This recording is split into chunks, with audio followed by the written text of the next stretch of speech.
Alright guys, Jameson and Alex bringing you the next video in the Van Richten's Guide to Ravenloft series that we've been doing. The creation of Domains of Dread. So creating Darklords, creating domains to go along with them. Yes. Later on, we will be posting a video of the Domain of Dread that Alex and I have created. Yeah. Today's video is sponsored by Fnatic 5 Solutions. Ta-da-da. Using their downtime manager tool, the DM and party can create, run, and manage downtime activities between adventures. Things like crafting items, brewing potions, training, and more. Make sure to check them out today, because just playing D&D in your session is never enough. You have to go beyond, play even more D&D. Yes. And those... Between sessions. I mean, and sometimes, maybe this is a little crass, but sometimes you can be really productive when you're pooping. Alright. Also, we're doing a giveaway for this book, the Van Richten's Guide to Ravenloft. To be entered in that, make sure you comment, subscribe, like our videos. Ah, there we go. That's 3 things. And to do those things, you'll be entered for the giveaway. Also doing a giveaway for the Players Bundle on D&D Beyond as well. So that's a big bundle. When we hit 10,000 subscribers, getting very close. Same things, you have to do the same things. Subscribe to the channel. More videos you comment and like on, the better chance you're going to have of winning. So first we must create a Darklord. And it gives lots of suggestions and trigger points to give you some ideas on creativity, you know, how to get started. Yeah. So it's going to give lots of questions, lots of ideas to get your creative juices flowing, so to speak. And of course, in this setting, the way the domains work is essentially you have a Darklord who does unspeakable deeds, unforgivable things. Shame. And the mists of Ravenloft pull them in to create a new domain. And usually the area around them is pulled in as well. And it is used as a form of torment to torture this Darklord for whatever unspeakable things they've done. Do bad things happen.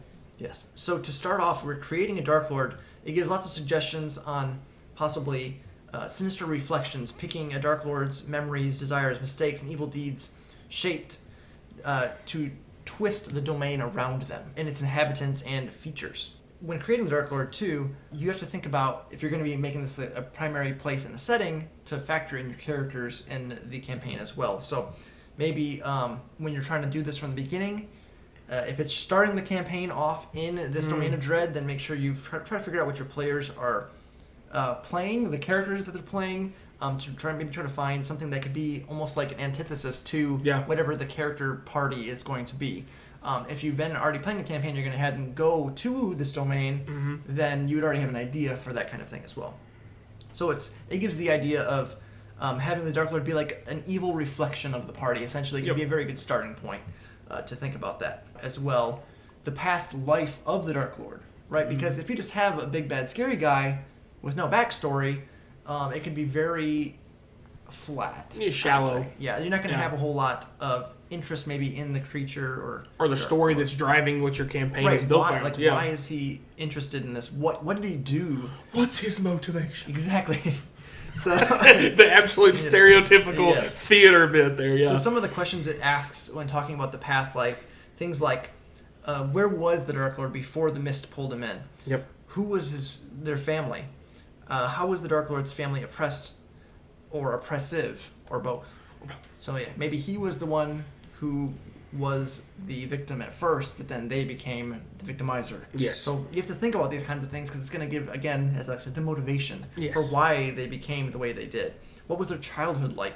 The Darklord, again, is the central focus point for the whole domain. Because the domain is shaped around the Darklord. Yep. So giving that character a very fleshed out backstory, the more you flesh it out, the more you're going to be able to flesh out the world around them, so to speak.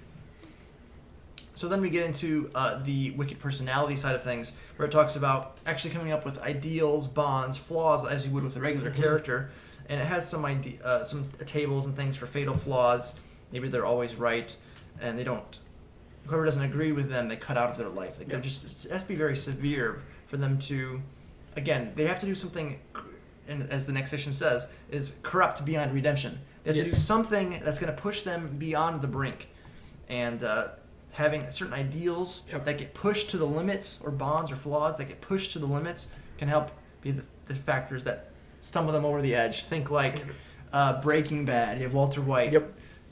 He's sick. He wants to provide for his family. He goes on this whole road, and it just gets further and further down the road, and then he just spoiler alert. Yeah, it doesn't go as planned. Yeah, exactly. So he's gonna go further down the rabbit hole. But I think the biggest thing to keep in mind for your character side of things is what is that fatal flaw to your Dark Lord. Right. Because every good villain in every story ever written has some way to be defeated. So that's really what that fatal flaw. He's got something that can be used against him, something that can be exploited, something. And it can be, that's how you can get to be really creative and try to figure out how do your players find out what that information is, and then turn around and use it against your Dark Lord in trying to defeat him. And again, like I said, they have to have evil acts. It says dark powers consider an act to be evil if it is intentional, unnecessary, and successful. Most importantly, it causes significant harm. Accidents, self-defense, deeds necessary for survival do not qualify. So it has to be something they willingly chose to do. Yes. That has pushed these envelopes beyond the point of redemption. Those harmed, it talks about as well. The people the Dark Lord harmed need to feel real. So they want you to essentially flesh out not only the Dark Lord, but some of the victims or the people that the Dark Lord turned against or betrayed, for example. Yeah. They need to be, you feel like they're real people. You got to make them matter to the story. They can't just be villager A, villager B, villager C, guard A, B, C. They've got to be unique, each maybe a different way. One of them, their child was killed. Another one, the husband was lost to sickness. Another one, the property was destroyed, and now their family's in ruin because they have no way to make money. There's got to be different things that kind of come through there to help. Again, just helps build out and flesh out your story and your depth. So there's not just it doesn't feel so bland and so flat. Right. And again, as you're noticing, as we're kind of going through these points, we're being very general because that's essentially what it is. It's trying to give you a guiding point. Yeah, it's a framework.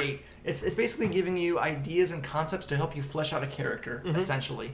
So it's not like strict, you roll on this table and these are the things that you get. It's kind of giving you open-ended questions that you have to come up with on your own. Mm-hmm. So it's not so much necessarily rules for creating a domain. It's a guide to help you flesh out characters. And using those characters, you're creating a world around that character. Mm-hmm.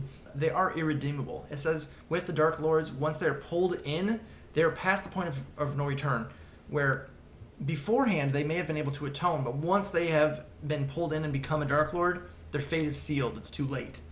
So, but as, of course, D&D is, it says you can consider whether your Dark Lord has a chance, or had a chance, to redeem themselves and the decision that led to their current fate. Yep. So perhaps they did have a chance, and they started to go down it, but then something else happened, and they came back and fell harder than they were before. They slid back into their madness or their evil ways. Getting into the last little bits on here, the developing of the Dark Lord gives you some concepts to consider as well, such as the first depraved act the Dark Lord chose to commit, and how did their ideal encourage them down this path. Again, making sure that you're looking at their motivations and everything, that it would make sense for their character to do what they're doing, and why it would elevate them to this next stage. Was the Dark Lord rewarded or celebrated for their evil? Did that reaction encourage greater crimes? Were their rewards earned or justified? Did the Dark Lord repeat or escalate their wickedness to obtain something they selfishly desired? Did the future Dark Lord realize that they were losing any hope of redemption, yet chose to commit other heinous acts in keeping with their flaw?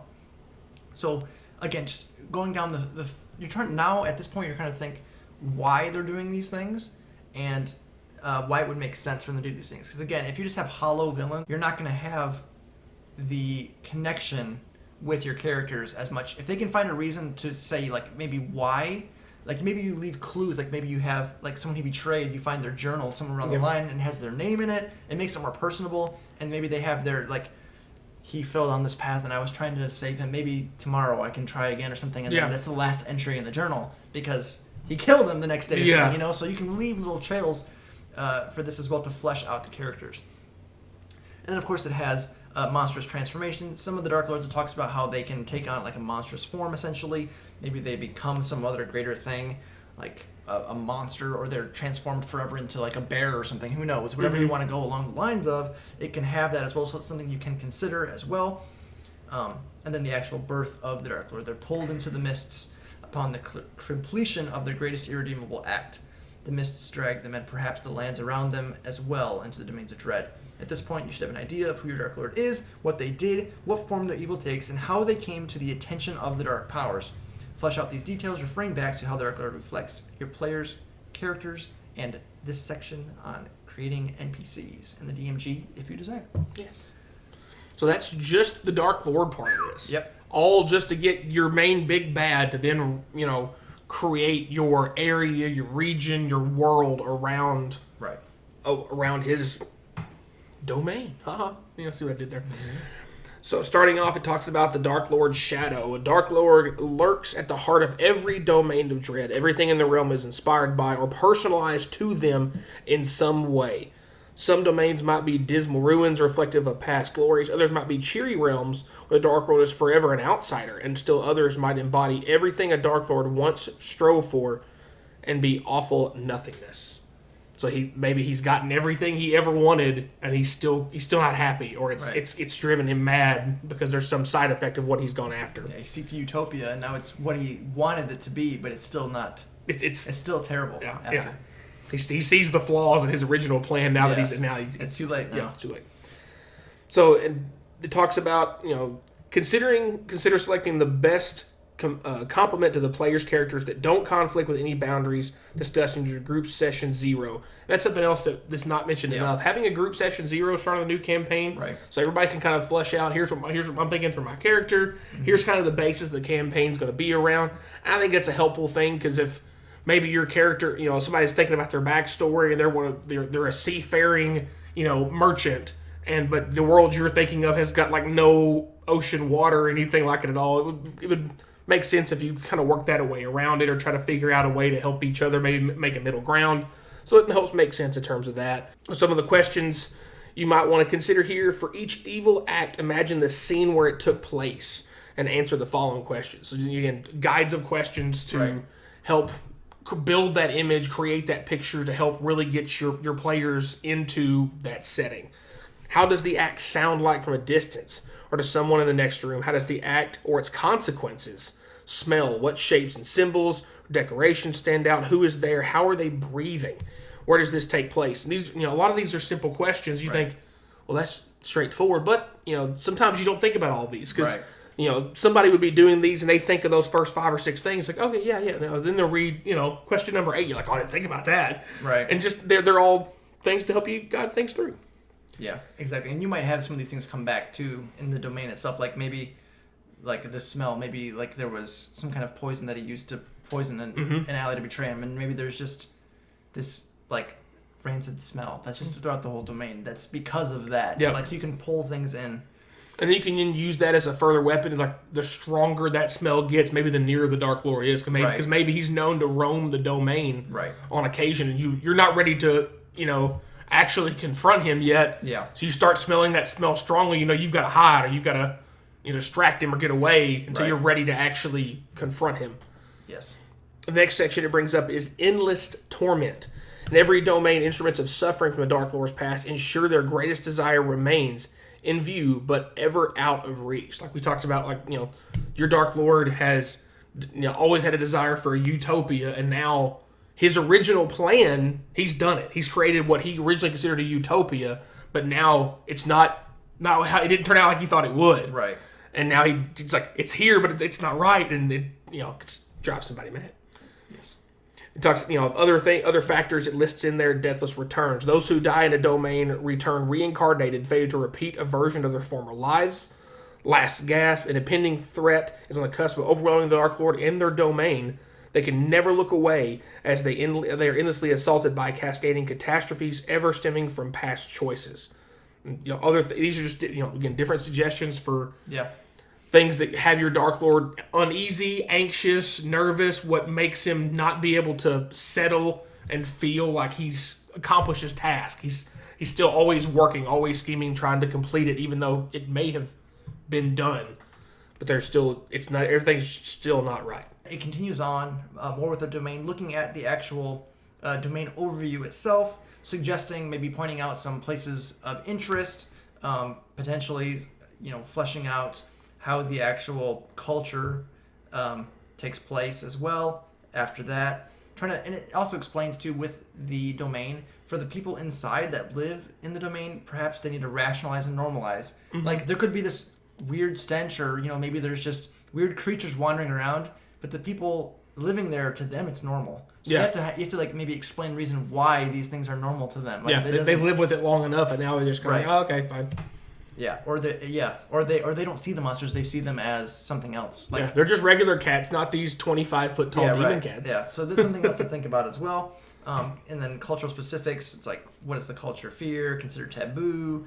What does the culture inflict harm upon? Maybe there's things that they're afraid of or not afraid of. How do they treat outsiders? Things like that. Things to consider when fleshing out how the actual people living in this domain act, because there is a Darklord, but then there's also people that would be associated with it, either that were pulled in with the Darklord in the region around, or maybe they are the jailers of the Darklord themselves and they're keeping an eye on him. However you want to figure it out. And then, of course, to factor in what kind of monsters would be associated with this type of Darklord. Maybe there's constructs or undead, depending on what their original crimes or whatever were. Something to keep in mind. And then the borders, the misty borders, it talks about as well. Do they react in a specific way? Do they allow insiders or outsiders in or out? Do they appear beside the domain's borders? The Darklord use the mist to close their borders, like I said, letting people in or out. Just things to consider as well. Just on the outskirts, if people can just freely leave or not, could be something that could make a big difference. And then kind of towards the last part of this whole section here, it talks about maybe coming up with some basically adventures, some plot hooks to maybe make sense along with the theme of the Darklord, maybe something he's done in the past, things that came with him that would maybe he had some ancient weapon that he used or whatever, and you need to retrieve it for some other purpose. I've come up with reasons why it might even make sense to be in this place at all, whether they need to interact with the Darklord at all, whether they need to run from the Darklord at all costs, coming up with reasons like that as well, just to come up with some different things on there. And then lastly, we have thinking of consequences. So if the domain has a downfall, like for example, can the Darklord die permanently? Can the party kill him? Is he immortal? Is he just become reincarnated when he dies? Is he immune to damage? Like, what is his scenario, and what happens if they do deal with the Darklord, if he can't be dealt with at all? Does the domain just vanish? And everyone inside of it, does it return to where it came from? These are consequences that you have to think about as well. Does the domain just dissolve again? Can the adventurers escape after the fact? Do they have a period of time that they can escape? So it's like they kill him and then it starts to crumble. Do they have does the whole thing just start literally physically fall apart? Right. So just some things to keep in mind as well. So again, just as more of an open-ended, like a guided section for creativity than it is specific rules. Because again, in D&D, a lot of stuff is flexible. They're meant as guidelines more than rules. A lot of people don't necessarily like that because they want to see the rule is what it is. But at the end of the day, it's about having fun with your friends and making a story that is memorable and enjoyable by you and the players. This kind of goes closer to the vein of an adventure book. This makes me think of if Wizards was going to write a new adventure book, this is the guide they would be using themselves to write a new adventure. Like these are the types of questions their writing team would be asking themselves, like in this order, like who's the big bad or the big bads in this realm. What have they done? Why are they the way they are? What creatures are here? What's the culture like in this town? When they're world building, I feel like this is the kind of framework they're using, because this is a huge amount of content in the book that goes on how you create a domain of dread, and then there's just a whole other chapter, just lists of examples in the book. So I think that there's a really good amount of that kind of stuff in here. Really helps you if you're somebody. I'm pointing at myself here, putting the mirror in front of myself, who struggles to create ideas from scratch. I think this is a really helpful guide to help you create your own horror-like campaign or evil-like campaign from the ground up. So that's our thoughts today, guys. Make sure, again, you check out our sponsors, Fanatic 5 Solutions, and their Downtime Manager tool, so you can keep playing D&D between your sessions. That's a really interesting tool, so make sure you definitely check it out. It's really interesting for sure. But that's going to be all for today, guys. If you enjoyed the video, please remember to like, subscribe, hit the bell notification. Some of our new videos are coming up on those. giveaways, so make sure you stay tuned for those. 2 of them. Always love to read your comments down below. And as always, guys, Thanks for watching.